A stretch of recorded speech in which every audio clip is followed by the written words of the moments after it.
Hi అండి, welcome to సాయిస్ kitchen. బాగున్నారండి మీరు? మేమైతే బాగున్నామండి. ఇప్పుడైతే మీకు ఒక రెసిపీ చూపిస్తానండి. చికెన్ రెసిపీ అండి ఇది. దీన్ని మన విజయనగరం జిల్లా వైపు అయితే దీన్ని గారకాయలు అంటారండి. వీటిల్లో అయితే గారకాయలు అంటారు. కొన్ని ప్రాంతాల్లో కొన్ని విధాలుగా పిలుస్తారండి వీటిల్ని. చూడండి, వీటిల్లో అయితే కొన్ని ప్రాంతాల్లో కందనకాయలు అంటారు, కొన్ని ప్రాంతాల్లో ఉలవకాయలు అంటారు, కొన్ని ప్రాంతాల్లో ఇదండి రాతిగుండెకాయలు అని కూడా అంటారండి.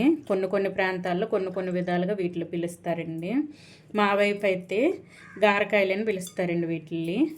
చూడండి, కోడి గారకాయలు, చికెన్ గారకాయలు అయితే వీటిల్లో అంటారండి. ఇవైతే చిన్న ముక్కలుగా కట్ చేసుకున్నాను. మంచిగా క్లీన్ చేసుకోవాలండి. ఇవి క్లీన్ చేసుకొని చిన్న ముక్కలుగా కట్ చేసుకొని ఇవన్నీ మీడియం సైజులో కట్ చేసుకున్నానండి. వీటికైతే ఇప్పుడు మసాలా పట్టేద్దామండి. దీనికోసం అయితే ముందుగా 1 కప్పు పెరుగు తీసుకున్నాను. 1 కప్పు పెరుగు వేసుకుందామండి. మీడియం సైజు కప్పు పెరుగు వేసుకున్నాను. ఇందులో 1 కప్పు జీలకర్ర పొడి అండి, 1 టేబుల్ స్పూను జీలకర్ర పొడి, 1 టేబుల్ స్పూన్ వరకు గరం మసాలా, 1 టేబుల్ స్పూన్ వరకు ధనియాల పొడి అండి, కొద్దిగా పసుపు, 1 టేబుల్ స్పూన్ వరకు పసుపు వేసుకోండి. కొద్దిగా కారం అండి. మీరు కారం తినే బట్టి చూసుకొని కారం అయితే వేసేసుకోవాలండి. దీంట్లో కొద్దిగా సాల్ట్, టేస్ట్కి సరిపడా సాల్ట్ వేసుకోండి. ఇందులోని కొద్దిగా అల్లం వెల్లుల్లి పేస్ట్ అండి, 1 టేబుల్ స్పూన్ వరకు అల్లం వెల్లుల్లి పేస్ట్ అయితే వేసుకుంటాను. 1 టేబుల్ స్పూన్ వరకు ఆయిల్ వేసుకోండి. ఇదైతే మొత్తం ఒకసారి మంచిగా కలిపేసుకోవాలండి. మొత్తం కూడా ఈ గారకాయలకి పట్టేటట్టు కలిపేసుకోవాలి. ఈ విధంగా పట్టించుకోవాలండి. అన్నీ కూడా పెరుగు కూడా మొత్తం దీనికి పట్టేటట్టు పట్టించుకోవాలి. చూడండి, ఈ విధంగా అండి. కర్రీ అయితే సూపర్గా ఉంటుందండి. ఫ్రై చేసుకున్నా సరే బాగానే ఉంటుంది. నేనైతే గ్రేవీ టైప్లో కర్రీ చేస్తున్నానండి. ఇది సూపర్ టేస్ట్ ఉంటుందండి. ఇది గుండెకాయలు అంటారండి. లివరు, కోడి లివరు ఉంటుంది కదండి, అవి ఇవి కలిపి కూడా వండుతుంటారు. నేనైతే ఒక గారకాయలని తీసేసుకొని ఈ విధంగా వండుతానండి గ్రేవీతో పాటుగా. చూడండి, ఈ విధంగా కలిపేసుకోవాలి. మొత్తం కూడా కలిపేసుకొని ఇది ఒక 5-10 మినిట్స్ అయితే మూత పెట్టి ఉంచేసుకుందాం. ఈలోగా అయితే పోపుని రెడీ చేసుకుందామండి. ఆనియన్స్ అవి వేగేలోగా ఇదైతే మంచిగా ఈ మసాలా మొత్తం దీనికి పడుతుందండి చికెన్కి అయితే, ఈ గారకాయలకి. ఇప్పుడైతే స్టవ్ ఆన్ చేసేసుకుందామండి. చూడండి, స్టవ్ ఆన్ చేసేసుకొని ఒక ప్యాన్ పెట్టేసుకున్నానండి. పెట్టేసుకొని ఇందులో 3 టేబుల్ స్పూన్ వరకు ఆయిల్ వేసేసుకోండి. 3 టేబుల్ స్పూన్ వరకు ఆయిల్ వేసుకున్నానండి. చూడండి, ఆయిల్ అయితే మనకి మంచిగా వేడైందండి. ఇప్పుడైతే ఇందులో ఒక అనాస పువ్వు అండి, ఒక అనాస పువ్వు, ఒక ఆకు అండి, బిర్యానీ ఆకు చిన్న ముక్కలు చేసి ఒకటి వేసుకుందాం. చిన్నది దాల్చిన చెక్క అండి, 2 యాలకులు, ఒక 4 లాగా లవంగాలు వేసుకోండి చిన్న సైజు. ఇవి వేసేసుకొని మంచిగా కలిపేసుకుందామండి. మాడకుండా మంచిగా కలిపేసుకోవాలి. ఇప్పుడు ఇందులో ఒక 3 ఆనియన్స్ అయితే ఇగుండి సన్నగా కట్ చేసుకున్నాను. ఇవే వేసుకుందాం.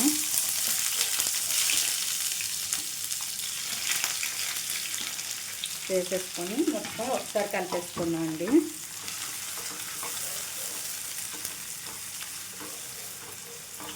ఇందులో అయితే ఒక 3 పచ్చిమిర్చి అండి, చిన్న ఘాట్స్ పెట్టుకొని వేసుకుంటాను.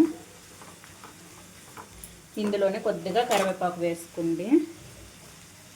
చూడండి, కొద్దిగా కరివేపాకు ఇది వేసేసుకొని మొత్తం మంచిగా కలిపేసుకోవాలండి. ఇందులో కొద్దిగా అల్లం వెల్లుల్లి పేస్ట్ వేసుకోవాలండి. అంతే అండి, ఒక 1/2 టేబుల్ స్పూన్ వరకు వేసుకోండి. ఎందుకంటే మనం ఈ గారకాయలకి ముందే కలిపేసుకున్నాం కదండి, అందుకోసం అని. ఇప్పుడు ఇందులో అయితే ఒక 1/2 టేబుల్ స్పూన్ వరకు వేసుకున్నాను. ఇప్పుడు ఇదైతే మంచి గోల్డెన్ కలర్ వచ్చేంత వరకు వేయించుకోవాలి. చూడండి ఈ విధంగా. ఇందులో కొద్దిగా సాల్ట్ వేసుకుందాం అండి. లైట్గా సాల్ట్ వేసుకొని ఇదైతే మగ్గించుకోవాలండి. మంచి కలర్ వచ్చేంత వరకు ఆనియన్స్ ఇది మగ్గించుకోవాలి. ఇప్పుడు ఇది కలిపేసుకొని మూత పెట్టేసుకుందామండి. మొత్తం కలిపేసుకొని ఇదైతే మూత పెట్టేసుకుందాం. పూర్తిగా గోల్డెన్ కలర్ వచ్చేంత వరకు ఇవైతే మూత పెట్టి ఉంచేసుకుందామండి. చూద్దామండి ఆనియన్స్ వేగాయో లేదో. చూడండి మనకైతే మంచిగా ఆనియన్స్ వేగాయండి. ఇప్పుడు ఇందులో ఈ గారకాయలని వేసుకుందామండి. ఇందులో నేను జీలకర్ర వేయలేదండి, ఎందుకంటే జీలకర్ర పొడి వేసుకున్నాను కదా, అందుకోసమని నేను జీలకర్ర వేసుకోలేదు. ఇందులో మీరు కావాలంటే కొద్దిగా వేసుకోండి మీకు నచ్చితే. ఈ విధంగా మొత్తం ఒకసారి కలిపేసుకొని మనం కలిపి పెట్టుకున్న ఈ గారకాయలను అయితే వేసుకుందామండి. మొత్తం కూడా వేసుకుందాం. ఈ విధంగా మొత్తం వేసేసుకొని మంచిగా ఇదంతా కలిసేటట్టు కలిపేసుకొని మీడియంలో ఉంచేసుకోవాలండి. ఫ్లేమ్ పూర్తిగా మీడియంలో ఉంచేసుకొని ఇదైతే వేయించుకోవాలి. ఇవి కొద్దిగా హాట్గా ఉంటాయి కదండి, అందుకు మంచిగా వేయించాలండి. కొద్దిగా మెత్తపడేంత వరకు వేయించుకోవాలి. కొంతమంది అయితే ఉడకేసుకుంటారండి, ఇవి కుక్కర్లో ఉడికించి వండుతుంటారు. అలా ఉడికించడం వల్ల వచ్చదనం వస్తుందండి కర్రీకి. అయితే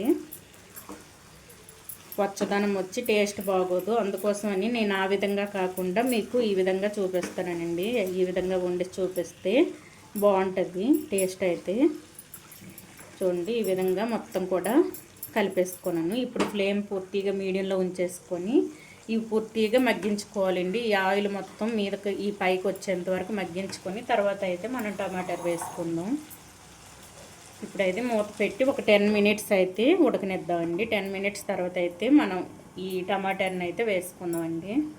చూద్దామండి గారకాయలు మనకి ఎంతవరకు ఉడికొచ్చాయో.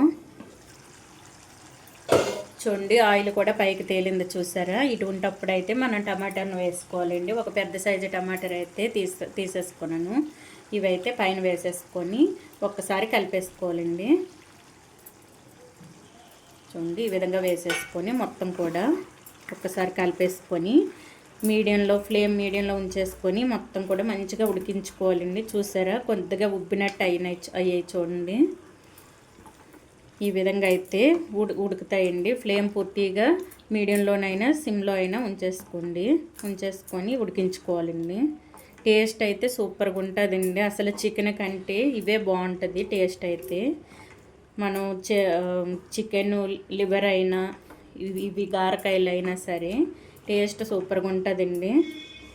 ఈ విధంగా అయితే పూర్తిగా ఫ్లేమ్ మీడియంలో ఉంచేసుకొని ఉడికించుకోవాలి. ఈ టమాటాలు మొత్తం దీంట్లో అయితే మగ్గిపోవాలండి, మెత్తపడాలి. ఈ టమాటాలు పూర్తిగా మెత్తపడిన తర్వాత అయితే కొద్దిగా వాటర్ వేసుకుందామండి.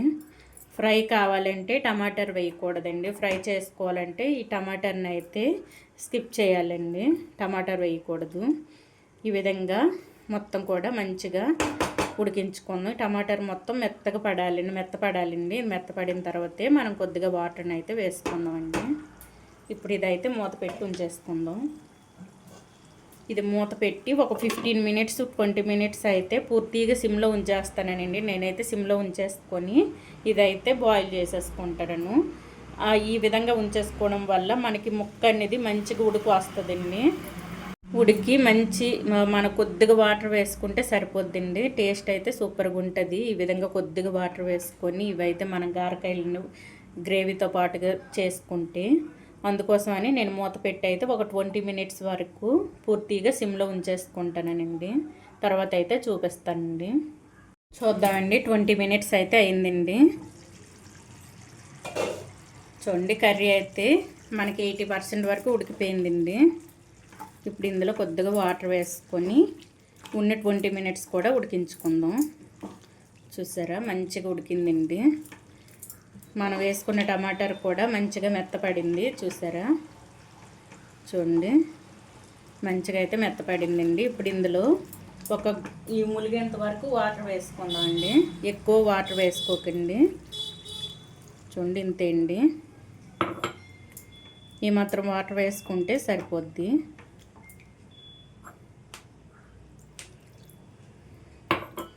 ఇవి వేసేసుకొని కారం అన్నీ సరిపోయలేదో ఒకసారి చెక్ చేసేసుకొని కారం సాల్ట్ అన్నీ వేసుకొని ఇదైతే మూత పెట్టేసుకుందాం అండి.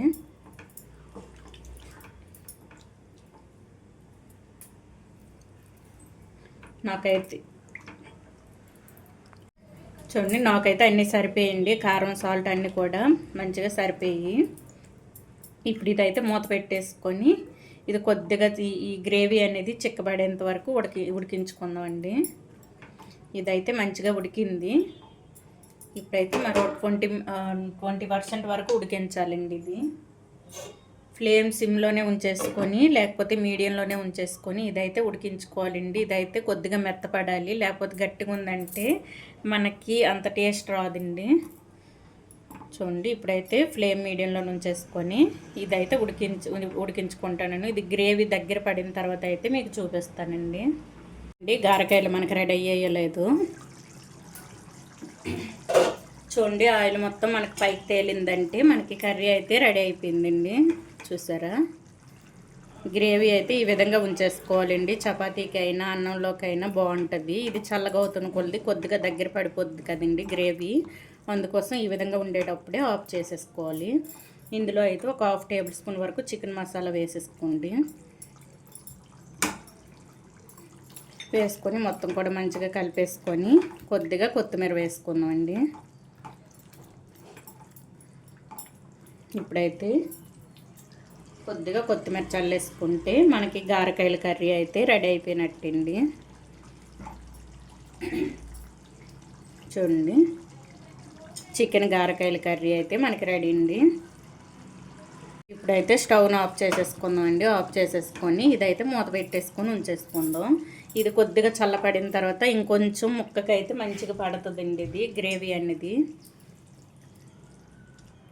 చూసారా, ముక్క కూడా మంచిగా మనకు ఉడికింది. మరీ మెత్తగా ఉడికించుకోకూడదండి. చూడండి ఈ విధంగా మనం ఈ స్పోకి ఈ విధంగా చేసుకుంటే లోపలికి వెళ్ళేటట్టు ఉండాలండి. ఈ విధంగా ఉంటైతే మనకి ఉడికినట్టే. చూసారా, ఈ విధంగా అయితే ఉడికించుకోవాలి. అంతే అండి, మనకి గారకాయల గ్రేవీ కర్రీ అయితే మనకి రెడీ అయిపోయింది. ఈ విధంగా చేసుకోండి, చాలా టేస్ట్గా ఉంటుందండి. ఇదైతే మీకు చపాతీకైనా రోటీకైనా అన్నంకైనా దేనికైనా సరే బాగుంటుంది, మంచి టేస్ట్గా ఉంటుందండి. ఈ విధంగా చేసేసుకోండి. మీ వైపు వీటిని ఏమంటారో కామెంట్ కూడా పెట్టండి నాకైతే. మా వైపు అయితే గారకాయలు అంటారండి వీటిని. మీ వైపు ఏమంటారో కూడా నాకు కామెంట్లో చెప్పండి. ఓకే అండి, ఈ గారకాయల కర్రీ రెసిపీ కనుక మీకు నచ్చినట్లయితే అండి లైక్ చేయండి, షేర్ చేయండి, నా ఛానల్ను సబ్స్క్రైబ్ చేసుకోండి. ఓకే, బాయ్ అండి.